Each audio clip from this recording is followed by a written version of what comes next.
So on opaque types, we're going to talk about four things. First is the concept of module boundaries. Second is opaque types themselves. Third is validated data. And fourth is when not to go opaque. Okay, let's start by talking about module boundaries. So here is a type, a custom type we've created. It says type email equals valid email string. The comment says this is guaranteed to be a valid email address, which is a bold claim to make considering there's no validation going on here whatsoever. Is there some way we can make that comment true?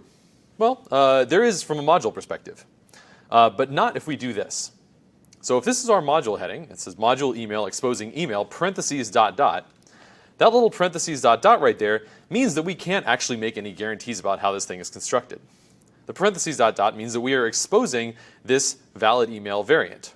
We're saying that even though this is our only variant, any module that imports the email module can construct one of these themselves if they want to. Not only that, but they can pattern match on it. They can look into it, see what it's got, modify it, and make a new one. So this claim that this is guaranteed to be a valid email address just can't possibly hold as long as we're exposing this variant.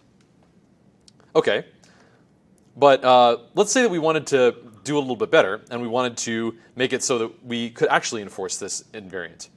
The way that we would do this is by not exposing that variant. We would say, this is going to expose the email type, which means that other modules can import it so they can use it in their annotations, but we have not exposed this valid email variant.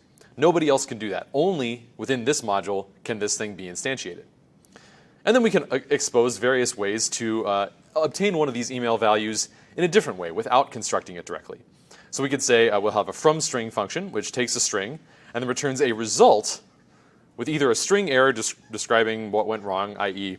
This email address doesn't have an @ sign in it, so it's not valid. It's missing the domain, so it's not valid. Some description of what went wrong. And then in the event that it did successfully get converted from a string to a valid email, then we provide you with an email. And then of course we could offer a toString to let you go back from an email to a string, because that's an important thing to be able to do when you're rendering things on the screen.